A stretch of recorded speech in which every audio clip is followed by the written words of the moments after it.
one day off for teacher meetings, but that day I was actually sitting in class and a guy started talking about it, about September 11th, and said that the world should go ahead and take care of all Muslims and Arabs.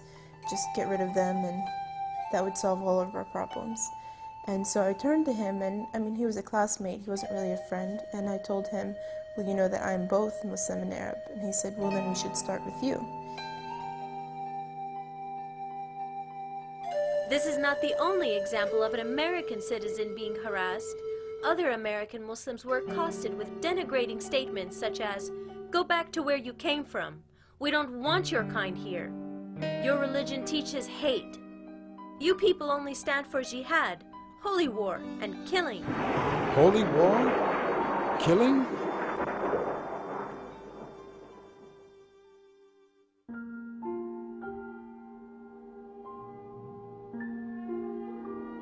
These concepts are not consistent with the teachings of Islam.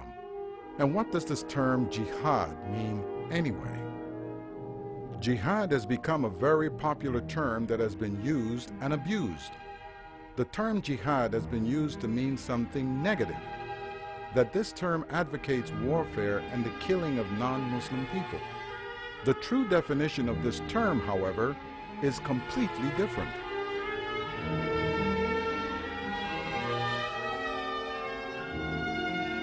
In the West, the concept of jihad has been seen as a violent struggle by Muslims against non-Muslims.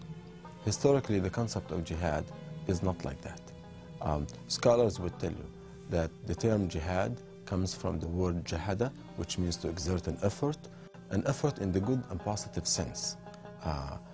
To be a good father, to be a good scholar, to be a hard-working individual, to bring food for your family, to struggle also for justice in a just way.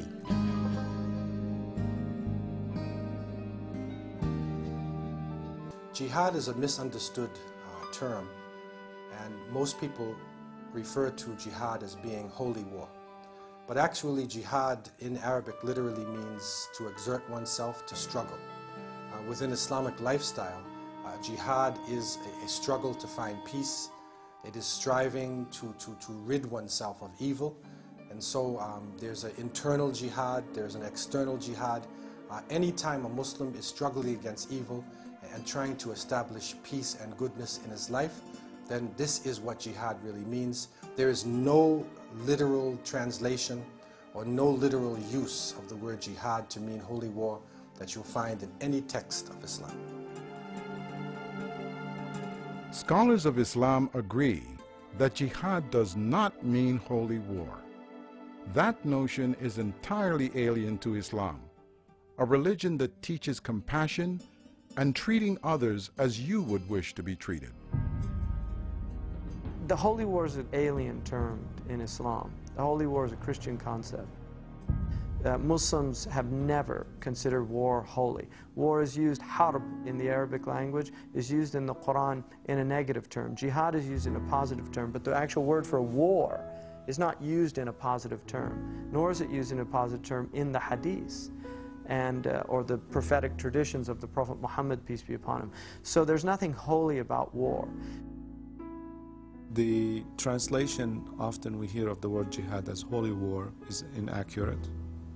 The word holy means muqaddas and war is harb. So two words, harb muqaddasa, in equivalent of holy war.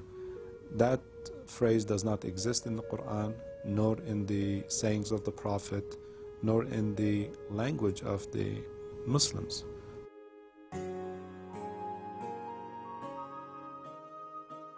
The very phrase holy war is not something that one could say is specifically, Quranic, and that's not what the term jihad means. But the idea of sacred struggle is certainly in Islam, as it is in Judaism and as it is in Christianity.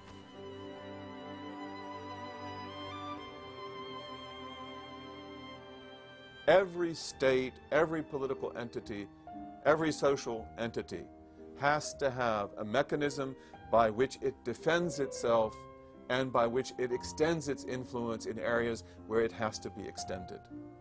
So the United States has an army, it has an air force, it has a navy, and we also in our country regard it to be one of the greatest things that you can do to lay down your life for your country.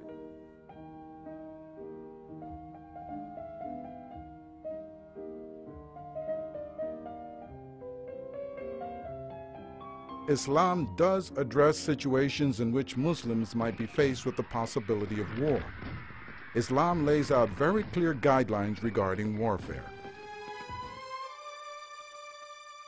Christians who did believe in war, they had just war theory, that what can we do, what can we not do when we fight? And Muslims are like this also.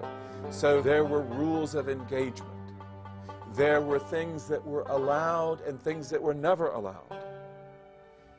One of the things that was required is that you protect civilians, that you protect innocent life, that you don't kill Jews, that you don't kill Christians, unless they are combatants, fighters who are actually fighting against you on the battlefield.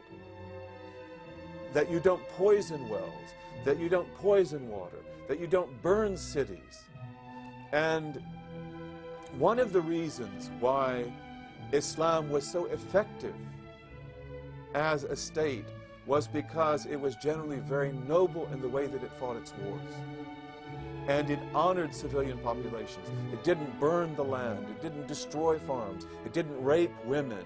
It didn't do the things that traditional armies often did. These guidelines serve to ensure that violence is not committed unjustly or indiscriminately.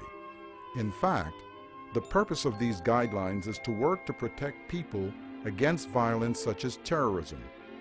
Such guidelines are part of the framework of Islam that works to promote peace. This framework supports the deeper and more spiritual aspect of the religion, including the deeper meaning of the term jihad. The term refers to any struggle of the human existence. In Islamic tradition, to any word, there's three meanings. There's a linguistic meaning, just what it means in language, and then there's a legal meaning, and then there's a customary meaning. The term jihad has all three aspects. Linguistically, it means to struggle. It comes from a root word which means to struggle, juhud. And then you have the jihad, the struggle against the self. And then finally you have what's martial jihad, the physical struggle against an oppressor or against an invader to the country. The struggle against evil. The struggle to promote peace. This is the essence of Islam.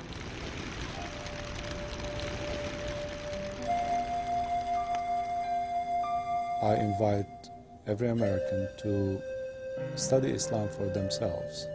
Most Americans, once they study it and see it, they will agree that Islam is a peaceful faith, is a great way of life, if people really know what it is. I think America and the Muslim world, Christians and Muslims, are at crossroads, and the relationship is in danger. Both Muslims and Christians have to work together. They have to utilize the values of love, compassion, and respect of one another to strengthen that bond.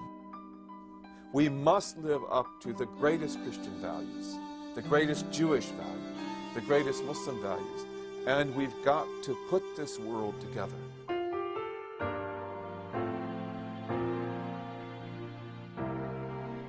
If we are to ask how to move forward in a post-9/11 world, we must start by better understanding Islam.